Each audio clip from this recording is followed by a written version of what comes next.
আপনারা দেখতেছেন যে আমি শার্ট প্যান্ট পরে রেডি হচ্ছি, কারণ কি জানেন? কারণ আমাকে চুরি করতে যেতে হবে। এখন আমি তোয়ালেটা নিলাম, তোয়ালেটা নিয়ে মাথাটা একটু ভালো করে ঘষা মাজা কইরে একদম পরিষ্কার কইরে মাথার পানি চুল সব শুকাইয়া এখন আমি তোয়ালেটা পরবো, কারণ আমার গামছাটা ভিজে গেছে। এখন আমাকে আর এই তোয়ালা হচ্ছে আমার আবেগ, আর এই তোয়ালা না পরলে আমার সারা দিনটা ভালো কাটে না। এখন আমি তোয়ালা পরে গামছাটা খুলে ফেলবো। দেখছেন আপনারা, গামছাটা খুলে ফেলে গামছাটা ভিজে গেছে, নাকি আমি নেড়ে দিব। এখন আমার শরীরটা একদম খালি খালি লাগতেছে, একটা স্যান্ডেল গেঞ্জি পরে নেব। স্যান্ডেল গেঞ্জিটা আমার ফির কাপড়ের নিচে না পড়লে একদমই অসহ্য লাগে। এই স্যান্ডেল গেঞ্জিটা আমাকে যেখানে থাকি না কেন, যেখানে যেভাবে থাকি না কেন, স্যান্ডেল গেঞ্জিটা একদম পরে নিতে হবে। এখন আমাকে তেল দিতে হবে, কারণ আমি যখন চুরি করতে যাব অবশ্যই শরীরে তেল মাখতে হবে। তো আমি এই কারণে বাজার থেকে একদম খাঁটি সরিষার তেল কিনে নিয়ে আসছি। এখন আমি মাথায় দিব ভালো করে, যাতে মাথার চুল টেনে ধরলে মাথার চুল স্লিপ খেয়ে পিছলে চলে যায়। তারপরে আমি কি করব, আমার হাতে দেব। দুই হাত যদি আমাকে টেনে ধরে, অবশ্যই দুই হাত যাতে ঠাস করে আমি ছুটে আসতে পারি, এবং ঘাড়ে গলায় সব জায়গায় আমি দিয়ে নেবো। এবার একটা কাঁসার দিয়ে নেবো। কাঁসার দেওয়ার পরে আমার বগলের নিচ দিয়ে যেখানে বাকি ছিল, হাঁটুতে, পায়েতে, ঠ্যাঙেতে, গিরাতে, যাতে আমার পাও জড়ায় ধরে যাতে আমি একটা লাথি মেরে চলে আসতে পারি। তো এখন আমার এক পায়ে দেওয়া শেষ, আরেক পায়ে দেওয়ার জন্য আমি প্রস্তুতি নিলাম। নেওয়ার পরে এই যে দেখতে পাচ্ছেন আমি কীভাবে ঘষতেছি, ঘষে ঘষে একদম গরম করে ফেলছি আমার শরীরটাকে। এখন আমি পায়ে, হাতে পায়ে যেখানে বাজছিল সব তুলে নিলাম, কারণ মুখেও ডলতে হবে। মুখে যদি একটা থাপ্পড় মারে তাহলে ছিলকে চলে যায়। এখন আমি মুখটা শেষ করে নিলাম। এখন আমাকে খুঁজতে হবে প্যান্ট, কারণ প্যান্ট পরে যেতে হবে। আমি আবার ভালো পরিমাণে উন্নত মানে জঘন্য চোর।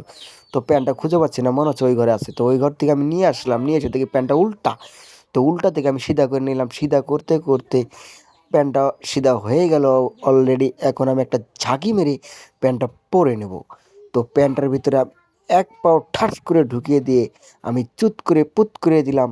তো এক পাও আমার অলরেডি ঢোকা শেষ। এখন আমি আরেক পা ঢোকানোর জন্য প্রস্তুতি নিতেছি। তো টয়লেটে তো বারে বারে ডিস্টার্ব করতেছে, কারণ টয়লেট না থাকলে তো আবার ফিরে আমার মান ইজ্জত সব চলে যাবে। তো টয়লেটটা একটু আমি মান ইজ্জতটা বাঁচাই, টয়লেও প্যান্টের উপর দিয়ে দিয়েই আমি আমার কোনোভাবে কায়দা করে মান ইজ্জতটা বাঁচিয়ে প্যান্টের হুকটা লাগিয়ে, চেনটা লাগিয়ে টয়লা এমন একটা টান দিলাম যে মনে হয় মান্না হয়ে গেলাম। তো টয়লাটা একটু ঠিক করে ফেলে দিয়ে আমি এখন প্যান্টটা ঠিক করতেছি, কারণ আমাকে এখন একটা বেল পরতে হবে। কারণ বেলটা যদি আমি না পরি, তাহলে যদি কেউ পিছন থেকে প্যান্টটা টান দেয়, তাহলে আমি তো প্যান্ট খুলে একদম ল্যাংটা উলঙ্গ হয়ে যাব। এই কারণে আমাকে বেল অবশ্যই পরতে হবে।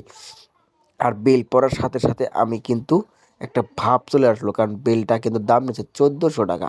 বেলটার দাম আছে, আপনার মানতে হবে। তো বেল পরা শেষে, প্যান্ট পরা শেষে এখন আমি চুজ করব একটি শার্ট। তো শার্ট আমি কী কালার নেবো, যেহেতু আমি প্যান্ট পরছি কালো, অবশ্যই আমাকে কালো শার্ট নিতে হবে।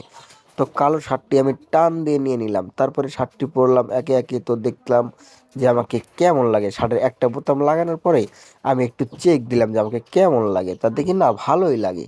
তো ভালো লাগলো, এই কারণে আমি বোতামগুলো অলরেডি সবগুলো লাগিয়ে ফেলছি।